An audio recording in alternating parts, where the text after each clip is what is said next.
10 different types of balls that I have in my car that I drive all around and play with kids. So let's talk about them.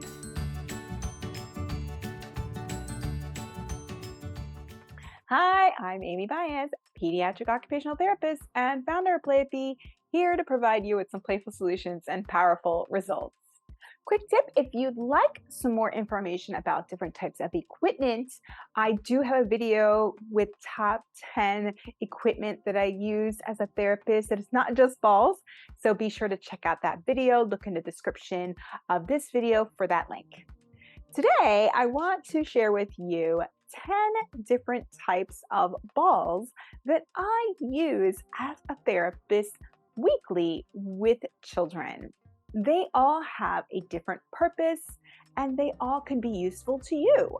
So I want to talk to you about the different types of balls that I use, why I have all these different kinds, and maybe you'll see which ones may be right for you. You may not need all of these, but I guarantee you probably have some of them already readily available to you. And so let's get started. Okay, guys, we got a list here. So we're going to start with the big one. Okay, so a therapy ball.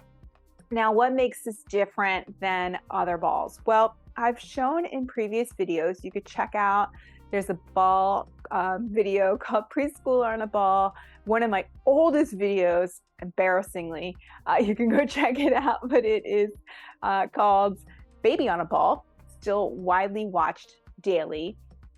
These are balls that we use as therapists because we are trying to control the whole body of a child, right?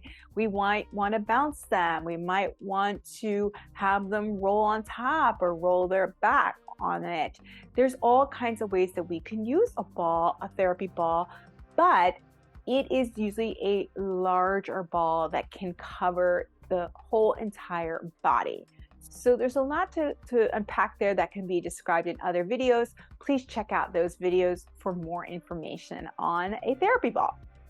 All right, next we're going to go to a medium-sized ball, which is usually known as like a catch ball. Is that a word?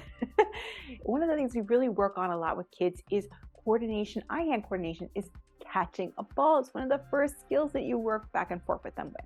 And you're not going to start with a little ball, right? You're not going to go straight towards using a tennis ball or something small with kids that are little. You're going to use a bigger ball for them to catch, but you don't want it to be so big like a therapy ball that it's too much for them or too heavy. So a nice medium-sized ball is a good one that you can use. And fun fact, you can also use these types of balls for little kids to kind of sit on if the big therapy ball is too overwhelming for them. All right, next we're going to go to a kick ball. This may seem really obvious, but you want to have a ball that's specifically for kicking because repeated kicking is going to cause the pressure and the integrity of your regular catching ball to deteriorate. So you want to make sure that you have a specific ball just for kicking. Number 4. So I mentioned this briefly just now, tennis balls. Tennis balls are a nice small ball that you can advance to when your child has already mastered using that medium-sized ball. So tennis balls are a really great way for kids to work on their own coordination. I work a lot with tennis balls with kids, just bouncing and catching, right? We might switch hands. We might do double on one side and switch to the other. You might be bouncing against the wall. You might be bouncing it on the floor to another person. There's lots of ways for you to use a tennis ball other than tennis. So pick up some tennis balls because this is a way for your child to work on eye-hand coordination for years, and you can do it anywhere. If you're traveling, if you're at home, if they're at school, it's a way for them to kind of work on just self-regulation at times, just kind of learning how to calm the body down and just kind of stay focused on something.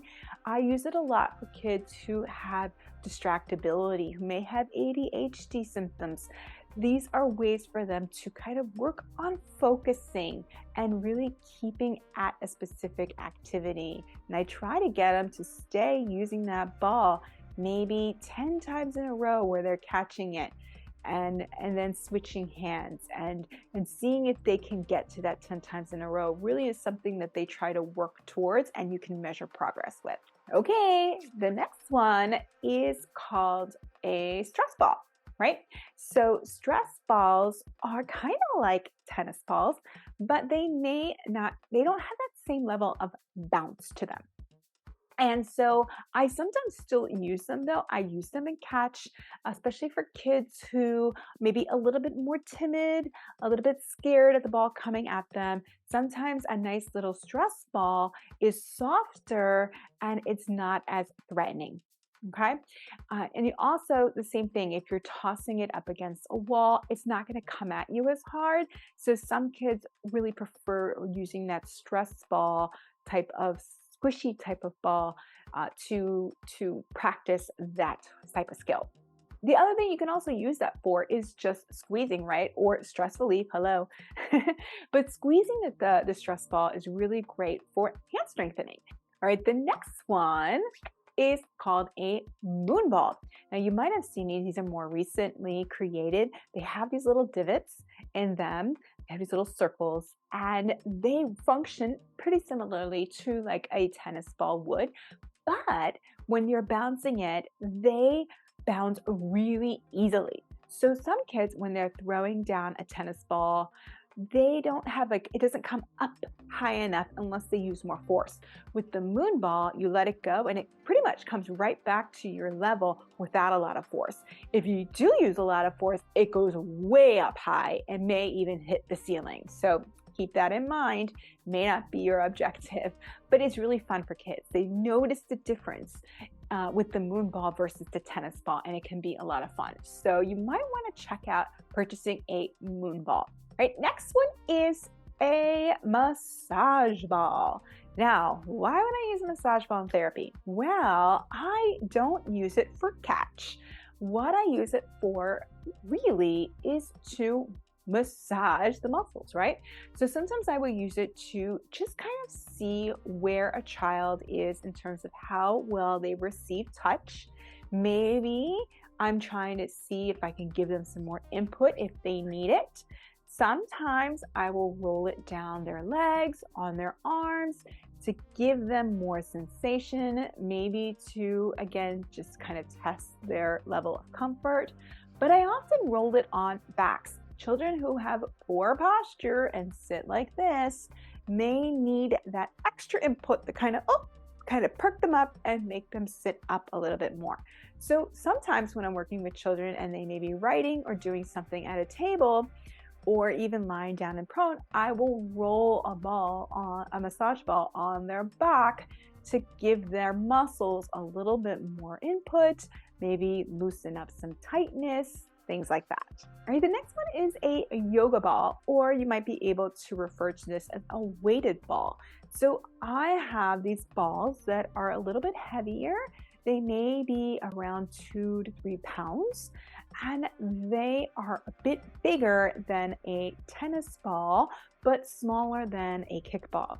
And the way that I use these balls is to help develop strength. So I might use this to play catch with some kids who might need to work on giving a little bit more input or more effort into their throwing.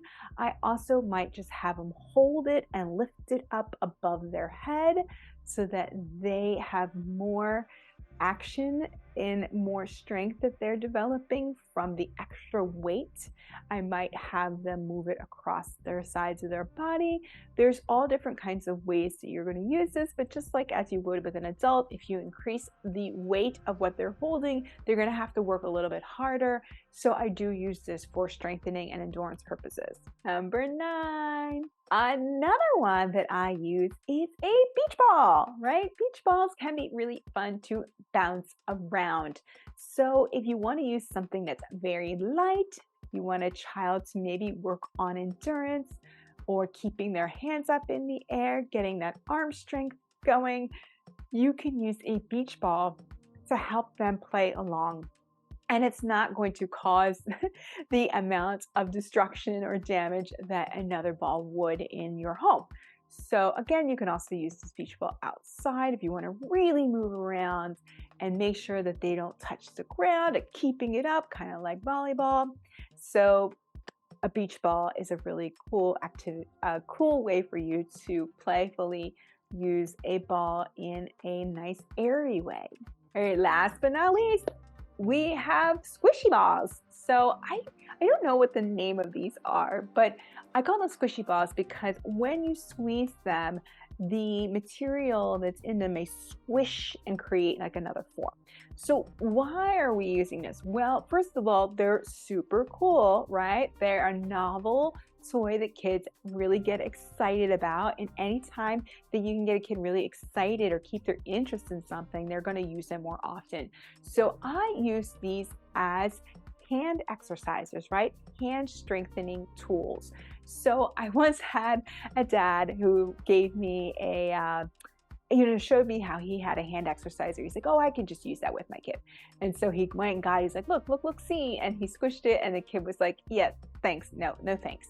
Right. So, but you give him the squishy ball and he sees that bubble come up and he's like, ooh, this is nice. This is fun. No, with children, you have to keep them engaged. And so giving them something like this is a good way for them to constantly work on strengthening their hands without them realizing that that's your motive. All right, guys, that was 10 already. How amazing is it to have a variety of balls to choose from? So yes, you can have from big to small. Trust me, I have more than 10 to be honest. Those are just the ones I'm going to focus on for this video. And those are the ones that I use the most. But let me tell you, there's all kinds of balls. We also know that there's soccer balls and volleyballs and basketballs and all those other balls. But these are the ones that I really focus on as a therapist. And I feel like they all have a good purpose and are all useful. And they can be playful solutions for you. So I hope you give them a try. If you like this video, please be sure to subscribe, like, and share it. You can also head over to playabee.com where you can sign up for the monthly newsletter and receive discounts, news, and more. So I hope to see you over there. Until the next one, I hope you have a playful day.